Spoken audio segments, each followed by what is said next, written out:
Hello guys, welcome to current affairs Funda. दोस्तों, आप में से जितने भी लोग एसबीआई पीओ प्रीलिम्स में अपीयर होने वाले हैं, एक चीज़ का आपको हमेशा ध्यान रखना है कि ये एसबीआई पीओ का एग्ज़ाम है और एसबीआई हमेशा नए नए एक्सपेरिमेंट करता है और कुछ भी आपको सरप्राइजिंग देखने को मिल सकता है। बट फिर भी जो हमारे प्रीवियस ईयर के पेपर्स हुए हैं, अगर हम थोड़ा सा उनको बेस मानते हुए देखें तो जो 4 सबसे इंपॉर्टेंट क्वांट के टॉपिक्स हैं वो मैं आपके साथ यहाँ पर डिस्कस करना चाहूँगा।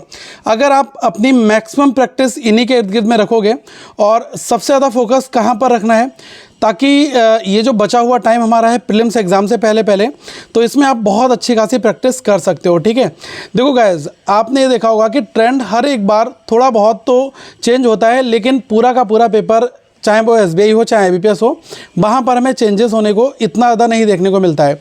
तो जो टॉपिक इंपॉर्टेंट है क्वांट के लिए, क्या ज़रूरी है, क्या क्या सरप्राइजिंग चीज़ें हो सकती हैं, वो चीज़ें मैं आपके साथ यहाँ पर डिस्कस करने वाला हूँ। ठीक है, तो गाइस देखो, ये आप सभी को पता है कि क्वांट में 35 क्वेश्चंस हमारे आएंगे, जिसमें से 10 क्वेश्चन आपके अरिथमेटिक के रहते हैं। ठीक है, बट इसके अलावा जो मेजर चंक है वो आपका कौन सा है, तो उसमें मैं आपको हमेशा बोलूँगा कि जो आपका डेटा इंटरप्रिटेशन है ना गाइस, डीआई वाला पोर्शन, ये आपका सबसे ज़रूरी हो जाता है। अब ऐसा मैं क्यों कह रहा हूँ, क्योंकि गाइस लास्ट ईयर जो है 3 डीआई यहाँ पर इन्होंने पूछ ली थी, 3 डेटा इंटरप्रिटेशन जो है वो आपके पिछले साल इन्होंने पूछे थे और 5-5 नंबर की डीआई थी।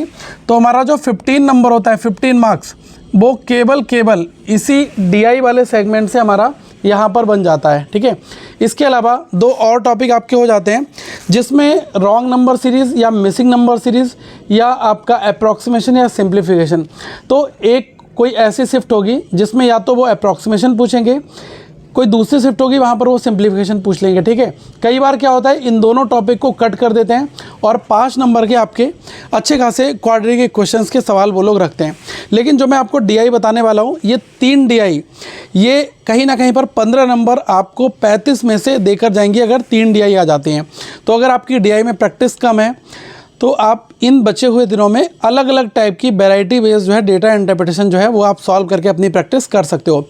लास्ट ईयर बेस्ड जो डीआई है उनको तो जरूर करके जाना। ठीक है, और एक चीज़ और बता दूं, एसबीआई पीओ के जो प्रीवियस ईयर के पेपर्स हैं, अगर आप उनको मॉक टेस्ट फॉर्मेट में सॉल्व करना चाहते हैं तो आप करंट अफेयर्स फंडा का मोबाइल एप्लीकेशन डाउनलोड कर लेना और उसमें जो बैंक प्रो टेस्ट सीरीज़ है उसके अंदर सारे बैंकिंग और सारे इंश्योरेंस एग्जाम्स हैं। तो बैंकिंग के अंदर आप जब जाओगे एसबीआई पीओ तो उसमें आपको प्रीवियस ईयर पूरा फोल्डर दिख जाएगा प्रीवियस ईयर पेपर का। ठीक है, तो उस प्रीवियस ईयर वाले पेपर में आप जाकर अपने डेटा इंटरप्रिटेशन को देख सकते हो और सॉल्व भी आप वहाँ पर कर सकते हो। ठीक है, तो जो लास्ट ईयर 3 डीआई थी उसमें से तीनों अलग अलग टाइप की थी। जैसे एक आपकी डीआई पूछी गई थी केसलेट की, केसलेट डीआई थी, और एक आपका जो डीआई था वो था पाई चार्ट का, एक आपका था पाई चार्ट वाला और एक दूसरा था वो था आपका लाइन ग्राफ। ठीक है, अब जैसे क्या था कि इसमें इन्होंने परसेंटेज डिस्ट्रीब्यूशन दे रखा था पाई चार्ट वाले में। ठीक है, पाई चार्ट में क्या था, कुछ बुक्स हैं और उनका परसेंटेज डिस्ट्रीब्यूशन जो है अलग अलग दे रखा है। जैसे मैं बात करूं, एक ए बुक है, बी है, सी है, डी है, ई है, एफ है।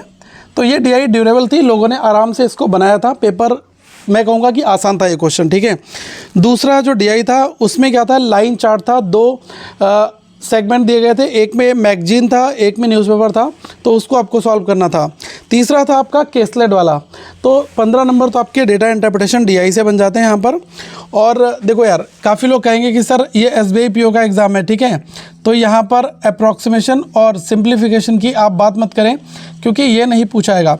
गाइज, अगर ये आ जाता है तो 5 नंबर आपको फ्री के मिल जाते हैं। एक ही शिफ्ट में दोनों चीज़ें नहीं आएंगी, या तो ये या तो ये। अगर इसका अल्टरनेट रहता है तो वो आपका रहता है क्वाड्रेटिक इक्वेशन। ठीक है, क्वाड्रेटिक, ये आपके 5 नंबर के रहते हैं। ठीक है, तो ये जो प्रोफार्मा है वो गाइस एसबीआई फॉलो करता है और हमें इन्हीं के इर्द गिर्द में अपनी मैक्सिमम से मैक्सिमम प्रैक्टिस जो है वो करनी है। और नंबर सीरीज़ में मैं आपको हमेशा बता दूं, नंबर सीरीज़ में 2 चीज़ें हैं, एक आपका मिसिंग हो गया, एक आपका रॉन्ग हो गया। तो आप दोनों के लगभग 20 से 30 सेट बनाकर जाओ, ये आपको मॉक टेस्ट के अंदर मिल जाएंगे। इनकी प्रैक्टिस कर ले जाओगे तो आपका मज़ा हो जाएगा। देखो, रॉन्ग में बंदा कहाँ पर फंसता है, जब पहला ही स्टार्टिंग का पॉइंट रॉन्ग हो जाए तब उसको प्रॉब्लम आती है, ठीक है। क्योंकि सीरीज़ जब हम स्टार्ट करते हैं तो या तो हम इनिशियल स्टार्टिंग से करते हैं या तो हम बैक साइड से करते हैं। अगर बीच में रॉन्ग होता है तब तो हम इजीली आइडेंटिफाई कर लेते हैं, लेकिन हाँ पहला ही नंबर अगर रॉन्ग है तो वहाँ पर हमें बहुत ज़्यादा दिक्कत आती है। फिर हम क्वेश्चंस में थोड़ा सा फंस जाते हैं, हम वही करने लगते हैं कि जो क्वेश्चन नहीं चाहता है, ठीक है। तो ऐसे क्वेश्चंस की आप प्रैक्टिस ज़रूर कर लेना। बाकी मैं आपको बहुत सारे जो नंबर सीरीज़ हैं अलग अलग प्रीवियस ईयर के पूछे गए वो मैं आपको ऑन बोर्ड पर और आपके साथ प्रैक्टिस करके मैं वो क्वेश्चंस आपको करा दूंगा, ठीक है। इसके अलावा आप देखो आज तो मैं आपको क्वांट का ही केवल बता रहा हूँ, क्योंकि मैं चाहता हूँ आप जितनी भी प्रैक्टिस करें वो एक अच्छे फॉर्मेट में करें, ठीक है। तो अभी के लिए क्या करना है, चाहे आपने कोई भी मॉक टेस्ट ले रखा हो, करंट अफेयर्स फंडा का मॉक टेस्ट आपके पास में होगा, आप उससे प्रैक्टिस कर सकते हैं।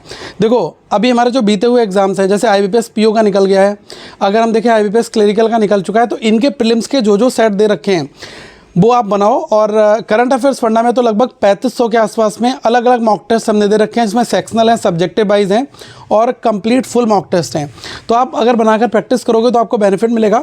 बट अपना पूरा जो फोकस रखो वो रखो इस बड़े सेगमेंट में, क्योंकि यहाँ से आपको 15 नंबर कहीं ना कहीं पर मिलने वाले हैं। बट हाँ अरिथमेटिक की अगर मैं बात करूँगा तो अरिथमेटिक में कई बार क्या होता है कि लोग ये थोड़ा सा देखते हैं कि यार अरिथमेटिक बहुत वाइड है और क्वेश्चंस जो हैं वो यहाँ पर स्किप करना ज़्यादा ठीक रहेगा। लेकिन गाइस मेरा मानना है कि अगर आप मेंस की बात करोगे तो मेंस पूरा का पूरा अरिथमेटिक बेस्ड और डेटा इंटरप्रिटेशन बेस्ड रहता है। कई बार ऐसी डेटा इंटरप्रिटेशन आते हैं, आपके DI पूछी आती हैं, जिसमें अरिथमेटिक का ही मैक्सिमम यूज़ होता है। हमें ये देखना है जब हम क्वाड्रेटिक इक्वेशंस पे सॉल्व करते हैं तो उसमें भी आपका अरिथमेटिक यूज़ होता है। जो आप डेटा सफिशिएंसी सॉल्व करोगे तो उसमें भी आपका अरिथमेटिक यूज़ होगा। तो आप इससे बच नहीं सकते। लेकिन हाँ टाइम कम है तो आप प्रीलिम्स के पर्सपेक्टिव में फिर भी अगर आप कुछ टॉपिक कर जाओगे, जैसे मैं आपको बता रहा हूँ, एक आप कर लो यहाँ पर परसेंटेज, ठीक है, दूसरा आप कर लो रेशियो, तीसरा आप कर लो टाइम एंड वर्क, ठीक है, फिर आप एक कर लो प्रॉफिट और लॉस, ठीक है। ये जो मैं आपको बता रहा हूँ, इसके अलावा एक टॉपिक और आप यहाँ पर लिख लो, simple interest and compound interest, SI और CI। अगर आपने ये वाला सेगमेंट इतना कर लिया तो लगभग आप 5 क्वेश्चन 6 क्वेश्चन आप अरिथमेटिक में भी बना कर आओगे। तो ये देखो सारा का सारा जो खेल है वो है आपके इन 20 मिनट का, कि आप 20 मिनट में कितनी तेज़ी से आप पेपर को सॉल्व करते हो।